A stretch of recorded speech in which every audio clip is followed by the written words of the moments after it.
Hi, I'm Joseph Kopser for Athletic Medical Journal, and I'm here with Professor Megan McCaffrey. And Megan works for Biomedical Revolution Labs, and they do research on concussion and head injuries. And there's recent news that a new helmet is coming out, and the makers of the helmet have described it as a helmet that can stop you from receiving concussions while playing football. It's a football helmet. So we're here to talk with Professor McCaffrey about the helmet and about concussions in general. So, Professor McCaffrey, first off, could you give our viewers and listeners an idea of what exactly happens when a concussion occurs in someone's brain? Sure. From a scientific standpoint, when a concussion occurs, there's a sequence of events. For a layman's terms, and the easiest way I can kind of break it down, an analogy would be if you think of an egg, a raw egg, and then the yolk inside of the egg is the brain, and then the white part of the yolk, so to speak, is your cerebrospinal fluid. And that brain kind of sits and floats around in there, and the outer casing or the shell of the egg is like your skull. So anytime there's, force that's transmitted, again, acceleration, deceleration, kind of that whiplash mechanism we talk about, that yolk is kind of moving around inside the egg. If the force is so significant, sometimes it can obviously come into contact with the shell itself, in which case the brain would make contact with the skull.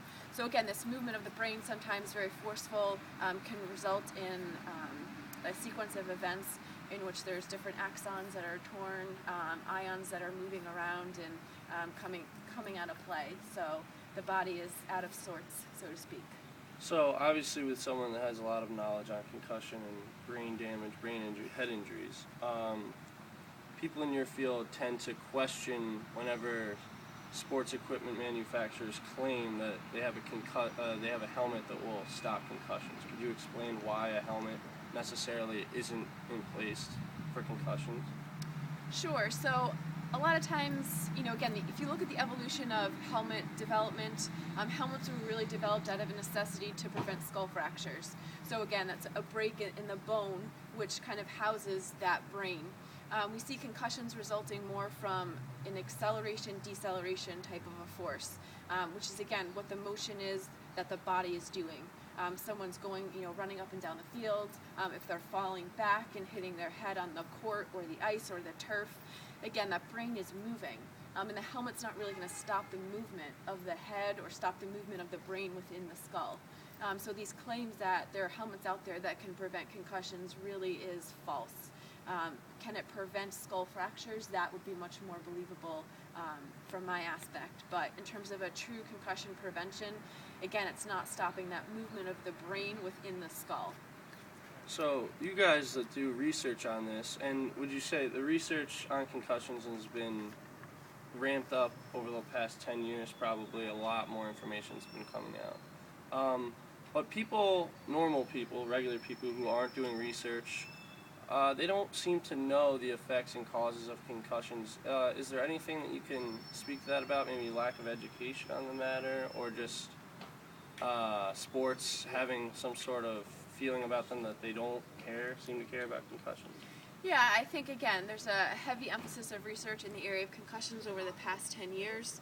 I think, the older generation, those that are parents right now, those that are coaches, sports commentators, people in the media, they all, grew up at a time when concussions weren't heavily researched, weren't really emphasized. So they had a very different understanding of concussions, and concussions wasn't something that was very serious. If someone had a concussion, they didn't understand the true effects of it. It wasn't like if someone had broken an arm and they had a cast. They could see the x-ray, they could see the broken bone. With a concussion, everything's happening on a very cellular level that can't be seen by the naked eye. Even your basic CT scans, your MRIs aren't necessarily going to show when a person has a concussion. So it's very hard, I think, for the older generation to understand the real severity of a concussion. And those are, the people that are parents, and those are the people that are coaches, and again, leading the athletic arena, if you will. So I think there needs to be a bigger push in terms of educating that population as well as our youth in terms of the severity of concussions and how to appropriately recognize and manage them. Following with that, do you think, I mean, we've seen in the medical field before, the research comes out and then the people follow it with cigarette smoking and things like that. So do you think that now that a lot of research has come out about concussions, do you think now the public will sort of catch up and follow up? Or do you think there actually has to be importance put on it? Because people love football. I don't know. I think that there may be something of a feeling of like, okay, that won't happen to me. I like the game. I don't want anything to change. But with all this research, do you think it will take care of itself, or will you guys have to put an importance on teaching? Unfortunately, I mean, I think there will be a small impact. I think we've kind of seen it over the past few years in terms of the research that's come out and some of the emphasis being placed on it. I think the general public is more aware and they're more willing to acknowledge it and to treat it and deal with it appropriately. But I think ultimately, at the end of the day, our largest incidents of concussions happen in the NFL, in the sport of football. And as we all know, the NFL is a huge, huge moneymaker. And football in general is a huge moneymaker. You look at it at the collegiate level, even down to the youth Pop Warner level. The number of athletes involved in that is astronomical.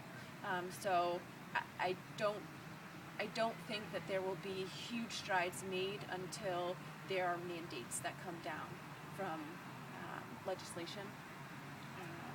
And again, when different organizations maybe perhaps are sued because they didn't handle something appropriately, I think that's when we'll start to see the changes, when it starts to affect the pocketbooks and the wallets. Yeah, so money obviously is a huge issue, and the NFL is actually in a class action lawsuit right now over former players with concussions. So you think once they're impacted, there will be changes, and you also believe that education is a huge part in slowing down concussions.